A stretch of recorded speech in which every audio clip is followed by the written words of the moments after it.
And that's the basis of this racism, is that if we're going to uphold the victim-victimizer narrative, our worst enemies are minority people who've made a success of themselves. And you know something, I feel like that the people in academia, for someone like me, if they can destroy us, they do.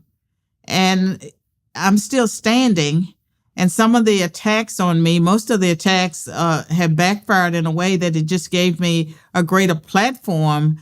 But I think being a strong individualist, I've always been a strong individualist, and that's not something that's welcomed. When I think about my being more conservative, I did not think of myself as a conservative when I was in undergrad. I wrote my senior paper on affirmative action, and I was critical of it. And that was because I felt like it was hurting minorities even back then. And certainly today, I see how it has hurt minorities. And the worst thing is this diversity, equity, and inclusion, because it's like affirmative action on steroids. And I strongly believe that the Civil Rights Act of 1964 is what benefited me, millions of other people, you know, blacks, even some whites and women benefited from an environment that focused on non-discrimination, equal opportunity, outreach. I think about my success. I had an equal opportunity to succeed or fail. The outcome wasn't guaranteed. I chose, you know, to become an honest student. I worked hard for that. I knew that if I distinguished myself, it would make a difference. But they are just telling all minorities, no matter where you come from, that you can't because of racism. And they are erasing except the Asians. successes. Except Asians. Yes. Well, they are considered white, honorary whites. Right. Worse than whites, maybe, just like the Jews. So, okay, so I'm going to tell you a story because I want to get to the heart of this matter with regards to DEI. So I worked at Harvard for 7 years, and I became friends with the dean of admissions there. And I was very interested in predictors of future success. So I did a whole research project at Harvard trying to identify personality and cognitive attributes that were predictive of success in managerial positions, working class positions, creative positions, entrepreneurial positions, and so forth. It was a pure research enterprise, and that took me deep into the IQ and the personality literature before I knew anything about the political ramifications. Okay, so what I found out was this. I found out, first of all, that SATs, GREs, all the standardized tests that are used to gatekeep admission to high-level institutions of higher education were essentially tests of verbal IQ. And now people deny that, but that's because they don't know what the hell they're talking about. Like, I know this literature inside out and backwards. And so they're IQ tests. Now, I talked to Dean Whitlaw about admissions policies at Harvard. And he told me that without an affirmative action structure, that there would be very few black people in the Ivy Leagues. And so Dean, I wouldn't say, was either a liberal or a conservative as far as I was concerned. I think what he was trying to do was to find the best people, the best undergraduates to come to Harvard. And so now, so that's a problem. Now, another problem is that if you just use SATs and GREs and so forth, you're going to get a majority, a disproportionate number of Asians and Jews. So that's also going to happen. And then there's a third problem. So I talked to this guy named Adrian Woodward. He used to work for The Economist, very smart man. He wrote a book on the history of merit. And he pointed out that if you don't use objective classifications of merit for your hiring and your promotion, the systems that don't rely on objective merit default to dynasty and nepotism. So you don't get some sort of egalitarian equity if you scrap objective tests. What you get is who you know, who you're related to, who can pull strings, and who can put your name forward. Well, that's what's happening. So, but we're in a real conundrum, right? Because if we use purely objective tests, then we don't get an equal distribution of applicants from the ethnic and racial groups. We get a lot more Jews, and we get, go ahead. Well, I mean, I've given that a lot of thought, and I believe that racial and ethnic minorities can meet any standard put before them. But when they started lowering the standards so far with affirmative action, people learned what they had to do if you were Black to get into Harvard or to get into the elite schools.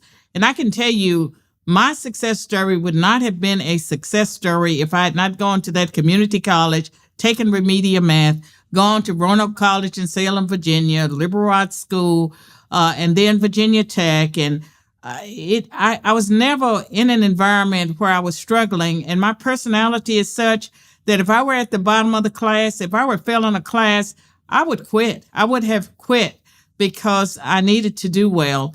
And so they are harming racial and ethnic minorities that have high standards that really could have been successful at a state school or somewhere else when they bring them in to make them feel good. I believe that if you hold everyone to the same standard, you will have fewer racial and ethnic minorities, maybe, but now, people have had so many opportunities. I don't know how many fewer, but once people learn what the standards are that they have to meet to go to Harvard, Yale, Columbia, Princeton, wherever they want to go, I have confidence in racial and ethnic minorities being able to rise to meet that standard. And even before affirmative action, during the era when there was blatant discrimination, the schools in New England, and I would say Harvard too, if minorities were qualified, they admitted them. So they had graduates, but not in large numbers. And now we believe that there has to be a certain percentage. I don't think there has to be a certain percentage. The difference between back when I came through and now is equity. They're seeking equal outcomes, and they believe that you need people in certain percentages. When I came through, it was equal opportunity. You had an equal opportunity to succeed or to fail. Well, the other problem with the bloody equity idea is that there's no limit to the number of ways you can categorize people. And so the idea that we're going to get to some sort of utopia where every single person, regardless of how you categorize them intersectionally, all of those people are going to be represented in every single profession in numbers equivalent to their proportion in the population it's such an absurd idea that you'd have to be educated at an Ivy League school for many years before you'd become daft enough to believe it, even on arithmetic principles alone. It's so preposterous. And so the question is exactly what's motivating. And it's especially weird because it really strikes me. Okay, so there's a worse thing about this too, as far as I'm concerned. So, I was bounced out of academia about the same time you were, and under circumstances that were broadly similar. You were asking questions, and for me, I think that I fell out of favor when Bowen and Bach published The Shape of the River, and I started talking about affirmative action. I wrote an op-ed piece. I favored class-based, race-neutral affirmative action. That was not what the elites wanted, and that was part of the beginning to the end for me. Yeah, well, I stood up against a bill in Canada that mandated pronoun use. And so, but I was also no fan, for example, of affirmative action because I think it's clear that it does more harm than good. I think it's clear now. So there's another way it does harm. And this is an ugly little thing too, but I believe it's true. As the DEI movement gained steam, I found myself looking with increasing suspicion on anyone who was Black, let's say, or gay, anybody who could have benefited from preferential treatment under the DEI rubric. I started to become skeptical of. It was like maybe I'd be on a panel with someone, maybe we'd be on the same side or different sides, but that person, say on the opposite side, would be the member of a favored minority, and I'd think, just who the hell are you and how did you get your position? And this really makes me ill. Well, and I saw this at Harvard too, because the Black kids there that I got to know, they had an additional burden to bear. Like all the kids who go to Harvard have imposter syndrome when they first get there. If you don't have imposter syndrome, there's something wrong with you, right? But then the minority kids who've benefited from the DEI approach, they've got a lot bigger helping of imposter syndrome because it isn't exactly obvious to them and also to the people around them exactly what they're doing there. And that's perfectly fine for the scoundrels and scamps who are willing to twist the system to their benefit, who feel no shame for doing so. But for people who've actually worked their tails to the bone, let's say, worked their hands to the bone in order to move ahead and to be credible, to have that shadow of doubt cast on them is, well, that's Satan's choice. Like, there's nothing worse than punishing people for their virtues. And you punish people who've got ahead on the basis of merit by using DEI standards.